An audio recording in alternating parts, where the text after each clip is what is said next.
Hello and welcome to ID Talk, answers from an infectious disease expert. I'm Dr. Sean Elliott, a pediatric infectious disease specialist with Tucson Medical Center, professor emeritus of pediatrics at the University of Arizona College of Medicine, and medical director of infectious diseases and immunizations at the Arizona chapter of the American Academy of Pediatrics. This podcast has been created to answer questions from our chapter's members about the COVID-19 pandemic and all other things infectious and infection prevention related. This is the week of June 19th, 2023. And once again, we have some very interesting questions to talk about, some of which actually do have to do with COVID-19. Just as a general observation, the numbers of SARS-CoV-2 infections / COVID-19 nationally and certainly in Arizona have dropped significantly, thank heavens. There are very few patients currently being hospitalized, and those who are typically are having comorbidities and or co-infections. In pediatrics specifically, the numbers thankfully are also quite low, as are the numbers of other respiratory viruses, not absent,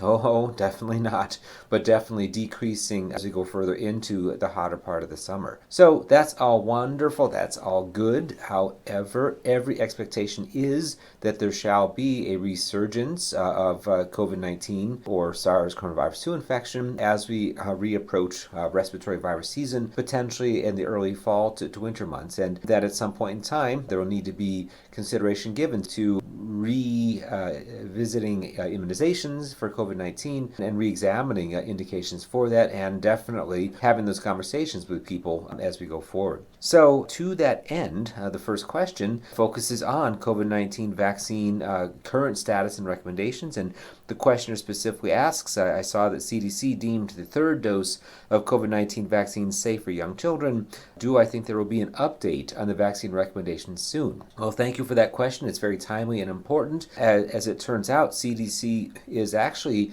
fairly continuously updating its recommendations available to you on the cdc.gov/COVID website, and that actually is to reflect current status of emergency use approved and also fully approved bivalent, or what they call updated vaccines, available for ages 6 months and up. So if you were to go to that site, again, cdc.gov, G-O-V, and you can actually start there and then click on the COVID-19 links, you will get to the sites for pediatric vaccination updates. You can also do a online search for that and get directly to that link, typically through any search engine. My favorite, of course, is Ask Dr. Google, but regardless, whatever you use, you should be able to get there. So here, just as a brief summary, and there are lots of nuances, but to help sort of put things into place, for specifically the young population, the 6 months through 4 or 5 years, depending on whether we're talking Pfizer or Moderna, there are some updates in terms of which vaccine products to use in what situations. As a blanket statement,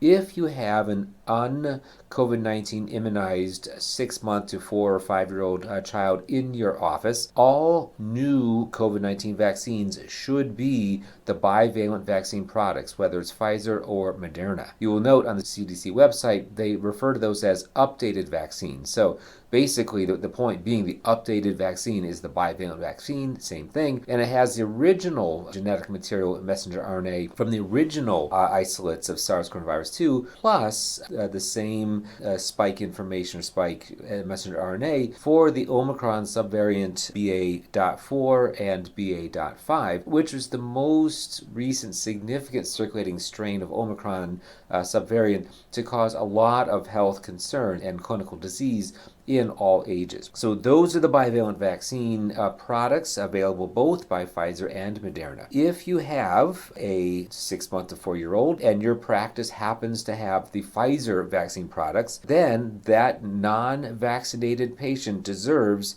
their 3 doses of Pfizer bivalent vaccine at point of entry, whatever you want to call it, for dose number 1. Second dose is given 3 to 8 weeks after that first dose is administered, and then the third dose is given 8 weeks after the second dose. So to keep it easy, if this is what works best for you, and depending on how easy it is to get your patients back into the practice for second and third doses, just think of it as time 0, time 8 weeks, and time 16 weeks for 3 doses of the Pfizer bivalent or updated vaccine. If you have a patient in your practice who's already received 2 or 3 doses of the original monovalent Pfizer vaccine, then that patient deserves one more dose of the Pfizer bivalent vaccine.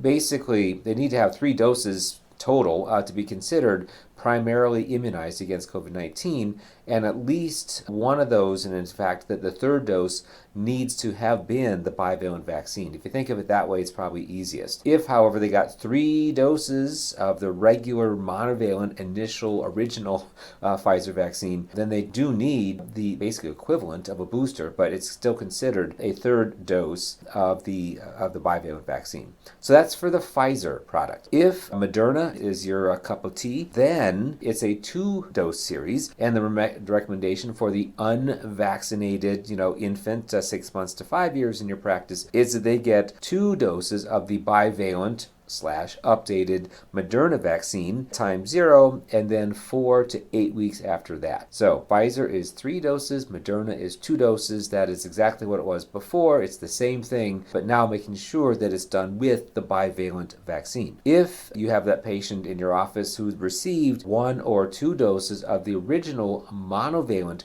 Moderna vaccine, then they need 1 more dose of the updated /bivalent vaccine. Now, you may have a couple additional permutations, and rather than belabor this on the airwaves, the website at the cdc.gov is very clear, giving you every specific combination of what to do in that situation. So, dear questioner, thank you for asking the question. Yes, there are updated vaccine recommendations. They're posted, they're public. Feel free to go to the website and take a looky-see and see how things are going. Somewhat related then, with the next question, what do I think the next COVID vaccine will look like? Do I think it will target the newest XBB subvariants of the Omicron strain?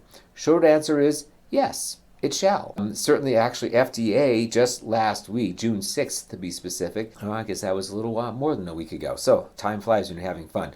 Recently, how about that? The FDA has stated publicly that it has decided and supports vaccine discovery to include a new messenger RNA product reflecting the newest XBB variants, and that's the XBB.1s, .5s, .4s, and .16s, which are emerging in intensity and case numbers here in the States. Those are also the same ones that now have the fantastical names of Kraken and Orthrus and whatever they're going to be calling the XBB.1.16s from India. So yes, there is very likely, I would say almost definitely, going to be a newly updated vaccine product out there in time for, I'm going to guess, or state, I think, likeliness by next fall. So, that being the case, since we currently have a very low prevalence of COVID-19 in the community in Arizona, no matter where you live and work, it is reasonable to hold off on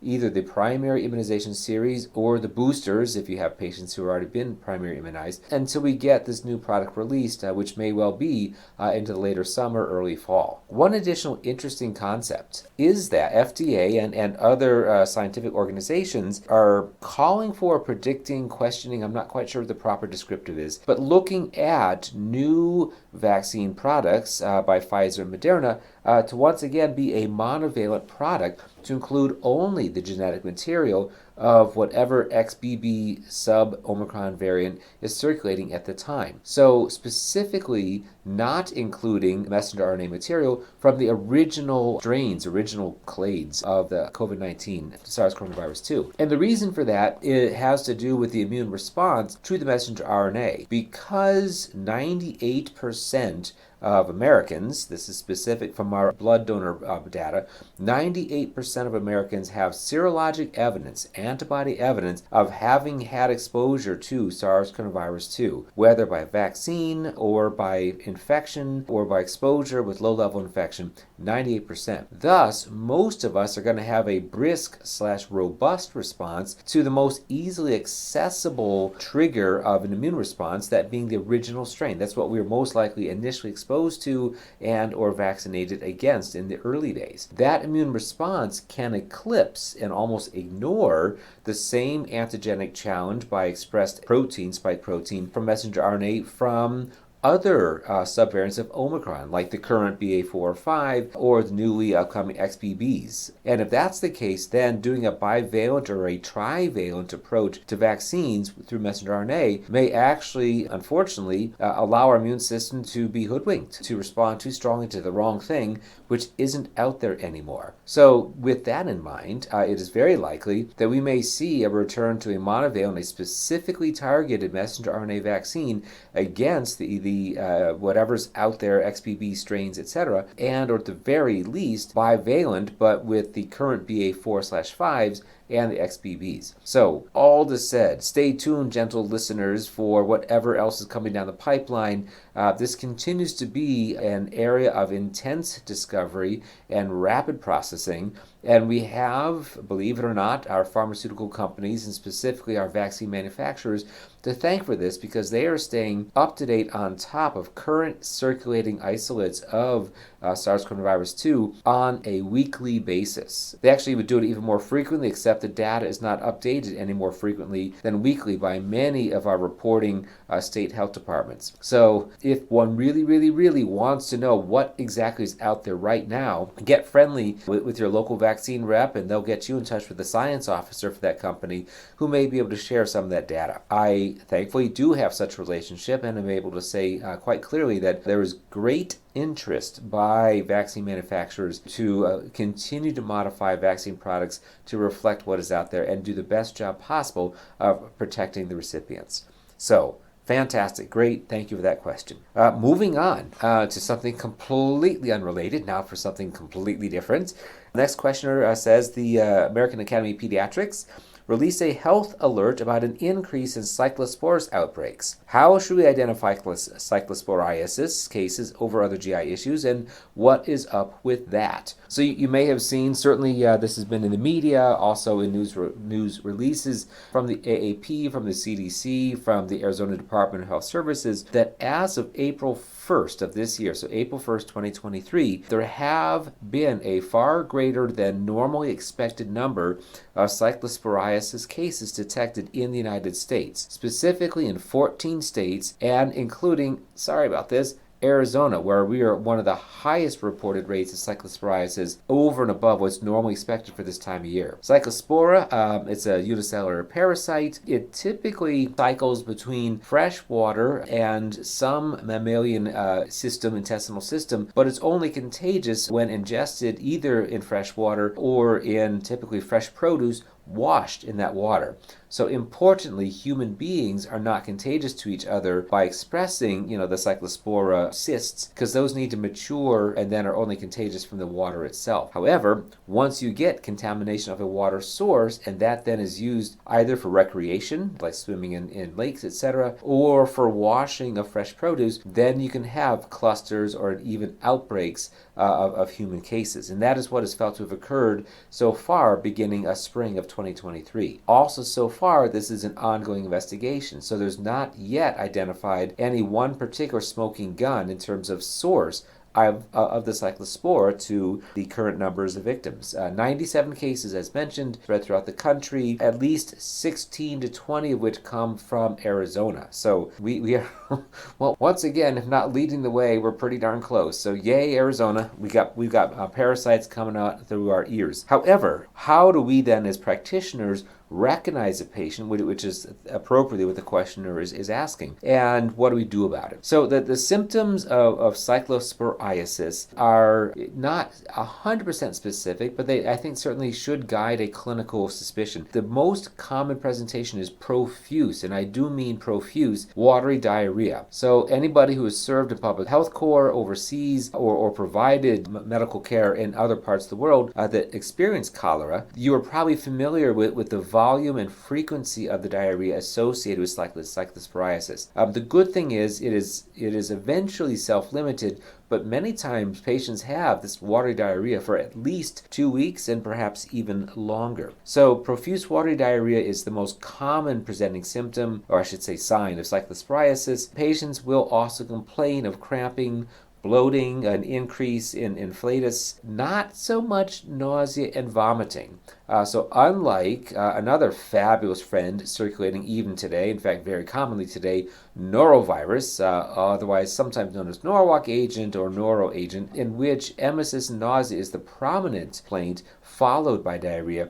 With cyclosporiasis, it's the other way around. So very unlikely to have vomiting for sure, and less likely nausea, but certainly anorexia is a possibility. So patients, along with the diarrhea, bloating, cramping, and flatulence, may also have sort of fatigue malaise, which I imagine anybody experiencing that degree of water shifting would certainly complain of. So that patient who comes to you with more than a couple days of watery diarrhea, nothing in the way of fever, nothing in the way of other localizing systemic signs, do consider cyclospora as a possible diagnosis. It's important to consider it because we have to test specifically for it. So here we're sending a stool, usually for an ova and parasites exam, but we have to ask the lab to specifically look for the cyclospora cyst. It's not something which is done regularly, and they sometimes need to do some additional preparation of the stool specimen, especially because it's so watery, to actually identify evidence of confirmed cyclospora cysts. The other thing is the cyclospora cysts shed into the stool intermittently. So sometimes if you strongly suspect, cyclosporiasis based clinically, as we discussed, and the first testing is negative, it is reasonable to send a second and even a third test, or a stool specimen to be tested for the cyclospora oocysts. If and or when we get a hit, we get a positive, we have a real confirmed case, those need to be reported to your local county health department so they can do a contact investigation and try and help add to the national investigation of what might be either a point source, if it's a food product, and or just a particularly robust year for local cases. Treatment, however, is relatively straightforward. It is actually trimethoprim sulfamethoxazole, TMP sulfa, for usually 10 days, 7 to 10 days. If we have an infant under age 2 months, hopefully not, but if so, that's going to be complicated because TMP sulfa is not licensed and certainly not 100% safety approved in infants under 2 months of age, especially due to bone marrow effects, etc. And unfortunately also, if you have a patient who is sulfa intolerant or sulfa allergic, and certainly if there's a child who had severe rash and or a Stevens-Johnson-like syndrome with sulfa, they cannot and should not be treated. The problem is that no other antimicrobial agents have really been found to be effective in treating cyclosporiasis. So in those cases, all we can do is wait for that spontaneous resolution, be aware that there may be some intercurrent relapses. And so we may be looking at a patient with several months of intermittent watery diarrhea that all we can do is just, oral rehydration, oral rehydration, oral rehydration, and of course, comfort and solace, provide comfort care to our patients. So keep your eyes open for that. And along those lines, actually, there are some other current outbreaks in the United States and even in Arizona that we need to be aware of. The most recently identified was or is Mpox, formerly known as monkeypox, but now renamed as Mpox. So there have been several clusters of cases again emerging, again primarily in the LGBTQ community, and associated with Pride Month events. And so in the cities of New York and Miami, there have been clusters of cases already demonstrated in those populations. Arizona has also had its first confirmed new case of Mpox this month of June 2023.